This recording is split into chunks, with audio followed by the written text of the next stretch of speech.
So 'Mowgli' 2025 trailer వచ్చేసింది. December 12థ్ నాడు cinema release. Roshan Kanakala and also Sakshi అనుకుంటా. మన బండి సరోజ్ కుమార్ గారు ఈ సినిమాలో విలన్‌గా చేస్తున్నారు. Directed by Sandeep Raj. So I'm excited అంటే మాత్రం మొన్నొచ్చిన టీజర్ అంత బాగా అనిపియలేదు నాకు. ఇంట్రెస్టింగ్ అనిపియలేదు. జస్ట్ మన సందీప్ రాజ్ చేస్తున్నాడు కాబట్టి కొంచెం ఎక్సైట్‌మెంట్‌తో ఉన్నా నేను. ఎందుకంటే కొంచెం యూనిక్ పర్స్పెక్టివ్ చూపిస్తాననిపించింది. I love colour photo. నాకు చాలా ఇష్టం ఆ సినిమా. దాని తర్వాత చాలా రోజులుగా ఆయన సినిమా లివ్ చేయలేదు. సో ఫస్ట్ అయితే ట్రైలర్ చూసేద్దాం. తర్వాత మాట్లాడేసుకుందామండి. తర్వాత మాట్లాడదాం ఏమన్నా. So without any delay let's watch 'Mowgli' trailer. అనగనగా ఒక రాజు. రాజుకి ఏడుగురు కొడుకులు ఏటకెళ్ళి 7 చేపలు అట్టుకొచ్చారు. అందులో చేప ఎండలేదు. చేప ఎందుకు ఎండలేదే అని బండి చెప్పి సరోజ్ కుమార్. ఏడో చేపని అడిగేది. అప్పుడు ఆ చేప ఏం చెప్పుంటది? గట్టివాము అడ్డొచ్చిందని ఏమైనా చెప్పిందా సార్? చేప మాట్లాడుద్ది అంకుల్. చేప మాట్లాడుద్దా? ఓకే. ఆడు నా ఒక్కడికే కిట్టు, హుహు. మీ అందరికీ మోగ్లీ. 'Mowgli' okay. వారం రోజుల్లో షూటింగ్ స్టార్ట్ అవ్వాలంట. షూటింగా? రాజుల కాలంలో గన్నేంటండి? ఇప్పుడు గన్ ఉంటేనే పెద్ద సినిమా. ఫ్యామిలీస్కి ఎక్కేస్తా సార్, అదే పల్స్. కాబట్టి సరిపోయింది అయ్యా. ఏమన్నాడు? రాజుల కాలంలో గన్ ఫ్యామిలీస్కి ఎక్కేస్తా సార్, అదే పల్స్. కాబట్టి సరిపోయింది అయ్యా. ఆహా! Family. Okay. Heroine background dancer. She's deaf and mute. Deaf and మ్యూటా?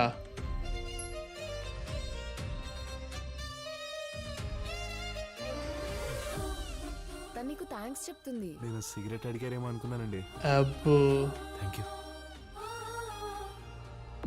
నాకు ఈ అమ్మాయి కావాలి రంగనాథ్. సార్ పాపం మోగదు సార్. కోడి కూడా మోగుదే రంగనాథ్. కోసుకొని తిన్నాం లేదా? Ladies okay. Matter sir.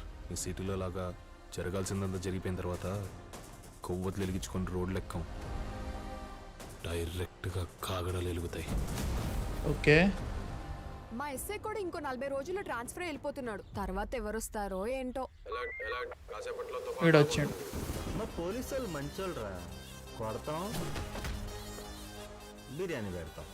Oh my god, handsome man. ఆహా! ఓకే. ఒక్కసారి నాది అనుకున్నాక ఎవడ ముట్టుకోకూడదు. ముట్టుకుంటే ఎలాగా ఉంటుంది? సో మళ్ళీ ఉంటే నువ్వు మంచోడని ప్రూవ్ చేసుకోరా. సరే సార్. All the best. అంటే సేమ్ హీరోయిన్ కొడితే చచ్చిపోతాడు సార్. చుట్టూ తిరిగే స్టోరీయా? అమ్మాయిని కాపాడుకోరా అంటే పోలీసు వాడిని కొట్టి పెద్ద హీరో అయిపోతాడంట. ఈడో పెద్ద ప్రభాస్. జాస్మిన్ మళ్ళా ప్రభాస్ ఎందుకు వచ్చిండ్రు మధ్యలో? హీరో అయితే ఈ కిట్టు పైన తోమ కూడా వాళ్ళకుండా చూసుకున్న బంటిగాడు కూడా హీరోనే మాయా. తన ప్రేమ కోసం యుద్ధం చేస్తున్న ప్రతి ఓడు హీరోనే.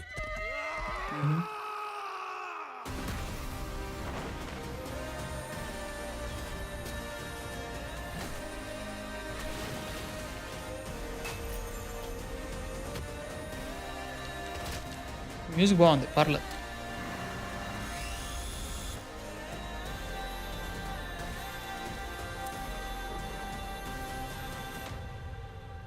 మ్మ్. 'మోగ్లీ' ప్రతి ప్రేమ జంట సీతారాములు కాకపోయినా వాళ్ళని గెలిపించడానికి మాత్రం నువ్వే ఉండాలి. ఓకే.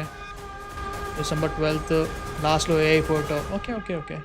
అంటే బేసికలీ హీరో ఒక అదేమంటారు బ్యాక్‌గ్రౌండ్ యాక్టర్ టైప్ ఉంటారు. Extra type. హీరోయిన్ కూడా ఎక్స్‌ట్రానే. కాకపోతే సిట్యుయేషన్ ఏంటంటే ఈ వీళ్ళిద్దరు లవ్ చేసుకుంటారు. హీరోయిన్ యూనిక్ పాయింట్ ఏంటంటే హీరోయిన్‌కి అండ్ వాట్ యూ సే మూగ అండ్ చెవుడు.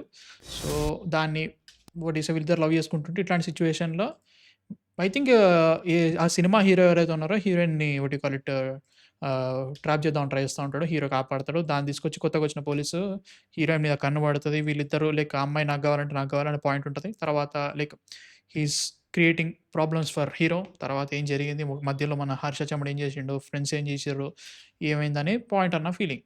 అంటే జనరల్ ట్రైలర్ చూసిన తర్వాత నాకు అనిపించింది. అంటే ఆ నేరేషన్ ఏదైతే అనిపిస్తుందో అదే అనిపిస్తుంది నాకు.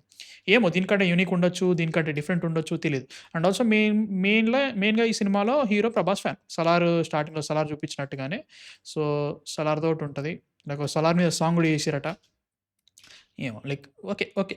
లైక్ సూపర్ కేక ఊగిపోతాం లైక్ కుమ్మేద్దాం అన్నది కాదు గానీ, ఓకే పాయింట్ ఏదో ఉంది సినిమాలో. లెట్స్ సీ అనే ఫీలింగ్ అయితే వస్తుంది. సో అంటే ప్రస్తుతానికి అయితే మాత్రం నాకు అదే అనిపిస్తుందనమాట. కేక సూపర్ ఏమి అనిపియట్లేదు. హీరోయిన్ సిట్యుయేషన్ ఏంటో తెలియట్లేదు మనకి. లైక్ చూడాలి. ఎట్లుంటదో చూడాలి. That is the point. నాకైతే మాత్రం 'హర్ష చెముడు' గారు బాగా చేస్తే బాగుంటదని నా ఫీలింగ్. అప్పుడెప్పుడో 'తెలుసు కదా' నాకు మంచిగా అనిపించిండు ఆయన. బట్ మిగతా సినిమాలన్నీ సేమ్ టైప్ కాస్ట్ అయిపోవడం అవన్నీ ఉన్నాయి. అండ్ 'బండి సరోజ్ కుమార్' గారిని విలన్‌గా పెట్టడం ఒక యూనిక్ అటెంప్ట్ గ్యారంటీగా. సో, దాంట్లో ఆయన ఏం చేస్తాడు? రెగ్యులర్ విలన్‌గా ఉంటారా? లేదంటే లైక్ సేమ్ కైండ్ ఆఫ్ ఒక ఎక్సెంట్రిసిటీ గ్యారంటీ ఉండాలి. లేకపోతే ఈ మధ్యలో విలన్స్ బాగుండట్లేరు. సో, ఎక్సెంట్రిసిటీ ఉన్నా గానీ లైక్ ఎంత ఎక్సెంట్రిసిటీ ఉన్నా గానీ ఆ వెయిట్ ఉండాలిగా విలన్‌కి. లెట్స్ జే ఇప్పుడు 'సరిపోద శనివారంలో' మన 'ఎస్.జే. సూర్య' గారిని చాలా సినిమాలో చేసినట్టే అనిపించినా గానీ, ఆయనకొక క్యారెక్టర్ ఆర్క్ ఉంటది. ఆయనకు మోటివ్ ఉంటది. ఎందుకు చేస్తున్నాడు అవన్నీ ఉంటాయి. సో, దీంట్లో కూడా అవి ఉంటే బావుంటది. జస్ట్ ఏదో ఎక్సెంట్రిక్ ఉండాలన్నట్టు ఉండకుండా కొంచెం బావుంటే హ్యాపీయే. నాకైతే మాత్రం ఓకే అనిపిస్తుంది. సూపర్ క్యాక్ అని అనట్లేదు గానీ, చూద్దాం. Let's see. 12థ్ నాడు అంటున్నారు. ప్రీమియర్ చేస్తారా? 12థ్ నాడే రిలీజ్ చేస్తారా? చూడాలి. I can't say I'm excited but let's see. చూద్దాం. మీ థాట్స్ ఏంటి అసలు చూసిన తర్వాత? నచ్చిందా? నచ్చలేదా? కింద కామెంట్స్‌లో చెప్పండి. అండ్ కాంటెంట్ నచ్చితే మాత్రం సబ్స్క్రైబ్ కొట్టేసేయి మామ. 10,000 దాటేసేద్దాం. నెక్స్ట్ వీడియోతో మళ్ళీ కలుస్తాం. అందరికీ man of fiction signing off.